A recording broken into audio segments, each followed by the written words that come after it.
आज मी बनवणार आहे डाळ खिचडी। त्यासाठी लागणारे साहित्य आहे 2 वाट्या तांदूळ। तांदूळ 10 मिनिटे भिजवून ठेवले होते स्वच्छ धुवून। 2 वाट्या मुगाची डाळ आहे, ती सुद्धा 10 मिनिटे भिजवून ठेवली होती।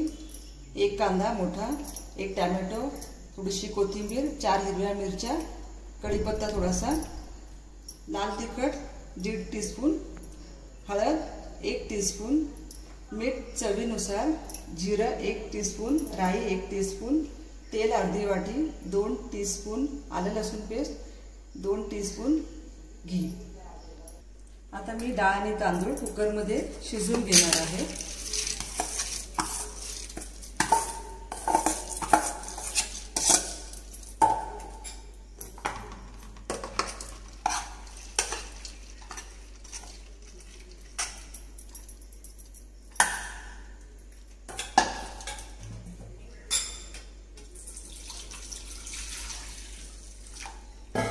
त्यासाठी मी इथे 4 वाट्या डाळ आणि तांदूळ घेते, म्हणून मी 6 वाट्या पाणी घालणार आहे।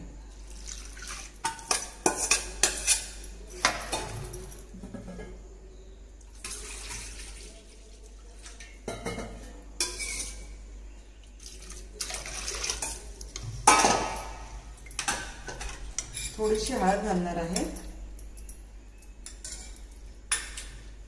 आपण हे डाळ तांदूळ 10 मिनिट शिजायला ठेवायचे।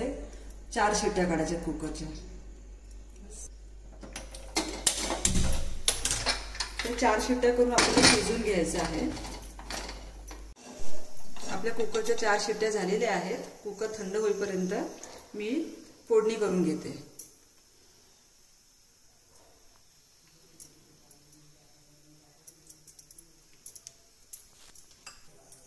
तेल तापलेलं आहे, राई जिरं घालूया।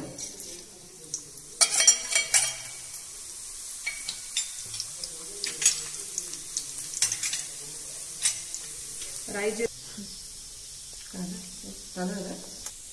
जिरं तडतडून झालं आहे, कांदा घालूया।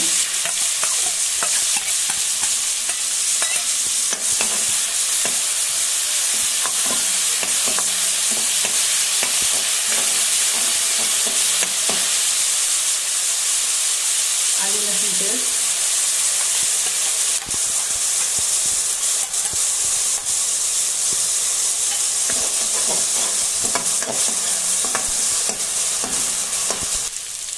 कांदा थोडासा परतून झालेला आहे। आलू लसूण पेस्ट पण परतली आहे, तर आपण कढीपत्ता आणि मिरची घालूया। ते 1-2 मिनिटं परतून घ्यायची आपल्याला। आपल्या सगळं परतून झालेलं आहे। आता आपण टोमॅटो घालूया।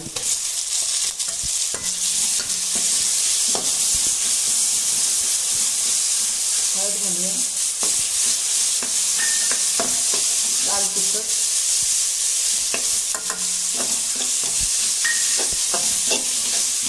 मीठ चवीनुसार आहे। हे बघा आपलं डाळ भात असं शिजून झालेलं आहे, तर आता आपण घालायचं आहे आणि चांगलं परतून घ्यायचं आहे। डाळ थोडी पातळच असते, ठीक नसते, थोडीशी आपण थोडंसं पाणी घालून पातळ करायची। हे बघा आता आपली डाळ खिचडी तयार झालेली आहे। आता आपली डाळ खिचडी खाण्यासाठी रेडी आहे। ह्याच्यावरती मी आता गरम करून तूप घालणार आहे। तूप हे ऑप्शनल आहे, तुम्हाला हवं असल्यास घालू शकता, नाहीतर स्किप करू शकता। कोथिंबीर घालून सर्व करणार आहे।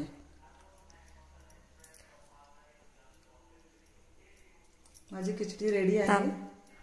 माझी डाळ खिचडी खाऊन बघा, तुम्ही पण घरी बनवा आणि मला कशी माझी डाळ खिचडी आवडली की नाही ते मला माझ्या कमेंट्सवर करा। माझ्या रेसिपीला लाईक करा।